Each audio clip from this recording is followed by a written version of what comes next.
Hi, I'm Andy Temte, and welcome to the Saturday Morning Muse. Start your weekend with musings that are designed to improve financial literacy around the world. Today is May the 31st, 2025.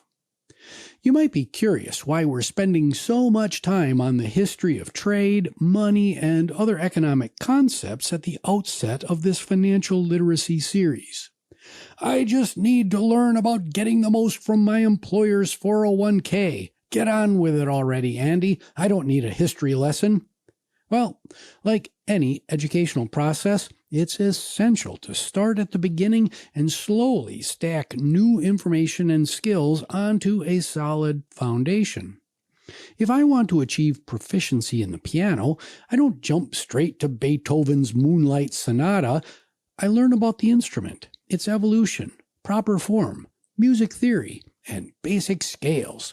Lots of scales. It doesn't matter if I'm building a physical structure or intellectual competency. The foundation matters.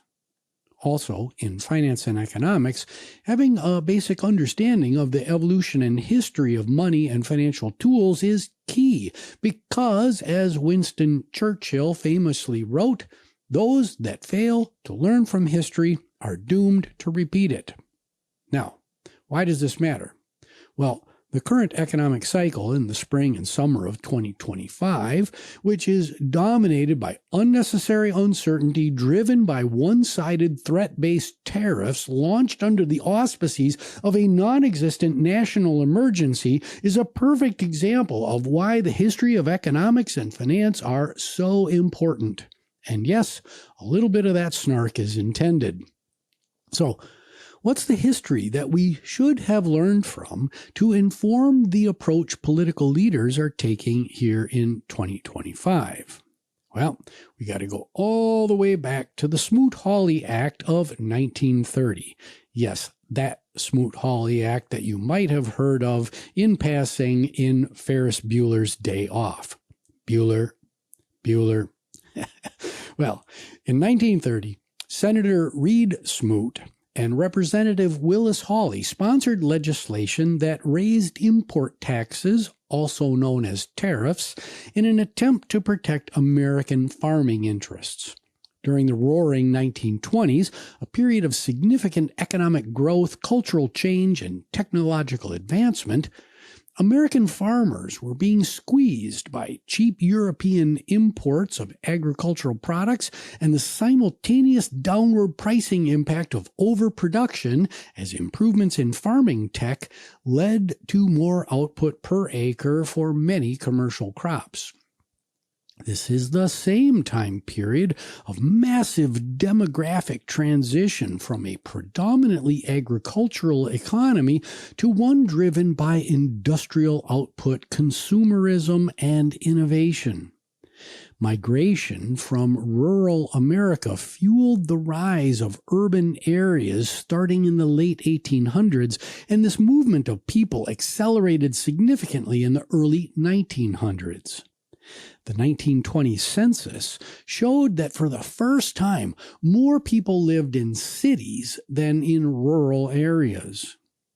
Now, these dual pressures of overproduction and rural migration created an environment where American farmers were under pressure. Naturally, they lobbied political leaders hard to protect their interests. The logic goes that if European agricultural imports are taxed at a higher rate, they'll be more expensive to American consumers, and American producers will be able to sell their goods at a higher price, making farming in the United States more economically viable. The problem is that this tax, also known as a tariff or import duty, was paid by American importers and passed on to American consumers.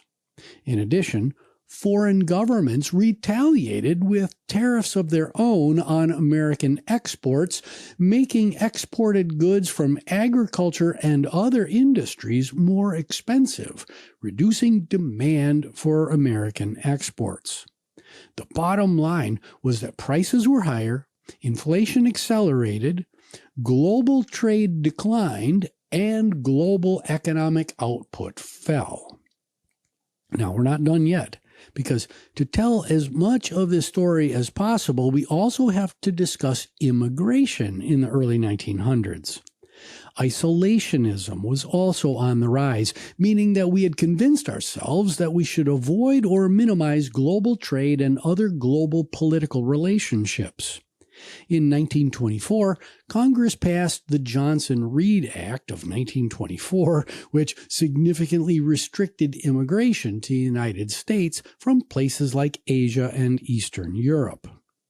This contributed to a decline in the growth of the U.S. population in the 1920s. We'll learn in future episodes that population growth is critical for economic growth and expansion.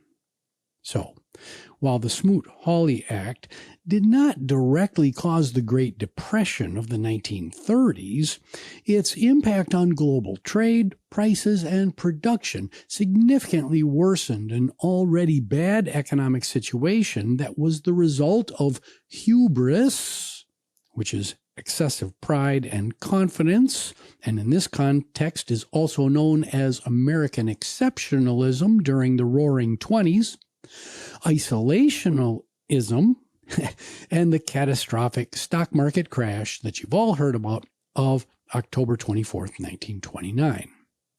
Now, why does the Smoot-Hawley Act matter in a modern context?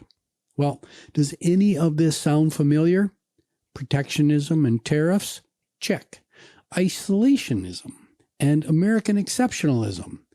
Check. As someone with formal training and decades of experience in economics and finance, I just want to pull my hair out in agony as I see leaders charging ahead with little or no regard for the lessons that history teaches us. I have dear friends and former colleagues with advanced degrees in economics who are also pulling their hair out. So much unnecessary hair loss. Well, next week, we're going to get back to the history of money with an exploration of the evolution of money and its different forms through time. For today, the modern financial takeaway is that 1. Stability and certainty matters. 2. Consumer confidence and trust is important. 3. Trade is an essential element of economic growth and prosperity. 4. We live in an interconnected global economy where going it alone is really not an option unless we want to take significant steps backward. 5, trade agreements must be carefully crafted by experts to strike a mutually beneficial balance between trading partners. Expertise matters. And finally, most importantly, education matters. Population subgroups will be disrupted as society advances, and attempts to prop up industries for anything other than national security reasons prolongs and makes painful the demographic shifts that are the result of changes in competitive advantage over time. The bluster and bravado and shouts of America first, they make for great political theater, but history teaches us that these things aren't great for our national economy or your personal economy. Until next week, I wish you grace, dignity, and compassion. My name is Andy Temte. This is the Saturday Morning Muse. You can find the show on all the major streaming services as well as out on YouTube. Please like, subscribe, rate, and most importantly, share this public good with your friends, your colleagues, and your family. The show is produced by Nicholas Temte, and we'll see you next time on the Saturday Morning Muse.